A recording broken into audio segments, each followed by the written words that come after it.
Hi అండి, అందరూ ఎలా ఉన్నారు? బాగున్నారా? ఇవాళ వీడియో వచ్చేసరికి ఇవాళ అయితే ఫిషెస్ మా హస్బెండ్ వాళ్ళు తెచ్చారండి. తెస్తే ఇంక వాటిలో సోనా అంటే అదండి జన అంటారు కదండి, అదంతే ఉన్నింది.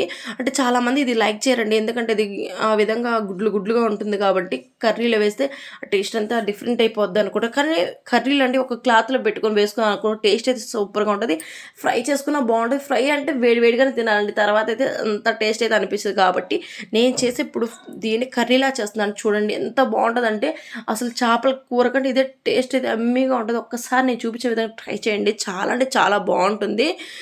మనకు తినడానికి కూడా మంచిగా అంటే తినాలి వాళ్ళు కూడా ఈ విధంగా చేసుకోవడం మంచిగా అనిపిస్తుంది. ఫస్ట్గా అండి ఒక ఒక బౌల్ తీసుకుని దాంట్లో వాటర్ ఒక ముక్కాల వరకు వాటర్ పోసేసుకొని తర్వాత దాంట్లో కొంచెం ఉప్పు అదేవిధంగా పసుపు వేసుకొని బాగా బాయిల్ చేసేసుకోవాలండి. వాటర్ని బాగా బాయిల్ చేసుకుని ఈ లోపలండి మనం ఆల్రెడీ కడిగి పెట్టుకున్నాం కదండి సొనని, జర అంటారు కదా, దాన్ని కడిగి పెట్టేసుకొని దాన్నండి ఒక కాటన్ క్లాత్ కాకపోయినా ఒకటి క్లాత్ తీసుకోండి. అది ఇప్పుడు విధంగా లైనింగ్ క్లాత్ అని పర్లేదండి.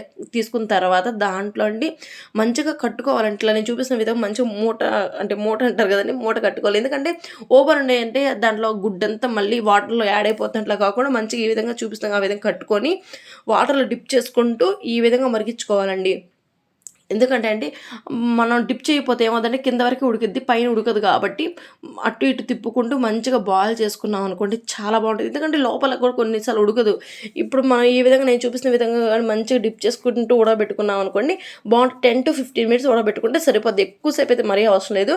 అంటే ఆల్రెడీ బాయిల్ ఉంటాయి కాబట్టి వాటరు మనం ఈ జనలో కూడా అండి ఇప్పుడైతే ఏం యాడ్ చేయనక్కర్లేదు. ఆల్రెడీ మనం దాంట్లో వేస్తున్నాం కాబట్టి ఇది కాటన్ క్లాత్ కాబట్టి దాని లోపల వాటర్ ఎలాగో పోద్ది కాబట్టి కొంచెం ఉప్పు అయితే వస్తుంది. దీనికి అందులో ఉప్పు కూడా ఎక్కువ పడదండి, తక్కువే పడుతుంది. కాబట్టి దాన్ని తీసుకున్న తర్వాత కాసేపు వేడి నీళ్ళని ఉంచేసుకొని దాన్ని పక్కన పెట్టేసుకొని ఆ విధంగా అంటే నేను చూపిస్తున్న విధంగా కట్ చేసుకోవాలి. సన్న సన్న పీసులు కట్ చేసేసుకున్న తర్వాత ఒక ప్యాన్ పెట్టేసుకొని దాంట్లో అండి మనకు బిర్యానీ దినుసులు ఉంటాయి కదండి, షాజీరా, చెక్క, మొగ్గ, అదేవిధంగా ఆకు అవన్నీ వేసేసి బాగా వేయించేసుకున్న తర్వాత దాంట్లోనంటే కొంచెం ఆనియన్స్ అండి ఒక ఆనియన్ అయితే సన్నగా చాప్ చేసుకుంటే సరిపోద్ది. మరీ ఎక్కువ ఆనియన్స్ అయితే అవసరం లేదు.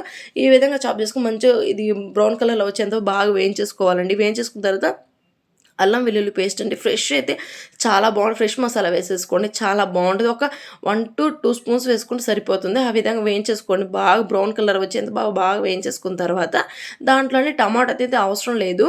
దాంట్లో కొంచెం సాల్ట్ అండి, ఎక్కువ అవసరం లేదండి. కొంచెం సాల్ట్, కొంచెం పసుపు, అదేవిధంగా రుచికి సరిపడంత మిరప్పొడి వేసుకొని బాగా వేయించేసుకోవాలండి. పచ్చివాసన పోయేంత వరకు బాగా వేయించేసుకున్నంటే టేస్ట్ బాగుంటుంది. పచ్చివాసన వస్తే బాగుంటుంది. కాబట్టి దాంట్లో కొంచెం గరం మసాలా అండి, తర్వాత అదేవిధంగా ధనియా పౌడర్ కూడా వేసుకోండి.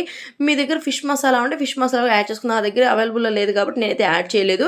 ఈ విధంగా బాగా వేయించేసుకున్న తర్వాత మనం ముందుగా కట్ చేసి పెట్టుకున్న పీసెస్ని ఈ విధంగా ఒక్కసారి ఆ మసాలా అంతా పట్టేంత ఒక 2 minutes అట్లా వేయించేసుకొని దానికి మనకు సరిపడినంత వాటర్ వేసుకోండి. ఒక గ్లాస్ వాటర్ అయితే సరిపోతుంది. ఈ విధంగా వేసేసుకున్న తర్వాత దీన్ని ఒక 5 minutes అలా పెట్టేసేయండి. బాగా ఉడికిద్ది. ఈ విధంగా ఉడికిన తర్వాత మనం ముందుగా కట్ చేసి పెట్టుకొని కొత్తిమీరని అట్లా లాస్ట్లో వేసేసి ఒక 5 minutes అలా ఉంచేసామనుకోండి ఆ టేస్ట్ అంటే కొత్తిమీర ఫ్లేవర్ని దాన్ని పట్టేసి చాలా టేస్ట్ అయితే చాలా బాగుంటుంది. ఒక్కసారి మీరు కూడా చూడండి, అసలు ఈ టేస్ట్ అయితే మర్చిపోలేరు, అంత టేస్ట్ అయితే భలే ఉంటుంది. ఈ విధంగానే చేసుకోవచ్చు. ఇంకోటండి దీంట్లోనే చింతపండు పులుసు వేసి చేపల కర్రీలాగా కూడా చేసుకోవచ్చు, అది కూడా బాగుంటుంది. ఈ విధంగా ఒక్కసారి ట్రై చేయండి, మీకైతే లైఫ్లో గుర్తుండిపోతుంది, అంత టేస్ట్ అయితే ఉంటుంది. నచ్చినట్టు ఒక్క లైక్ అయితే ఇచ్చేసుకోండి.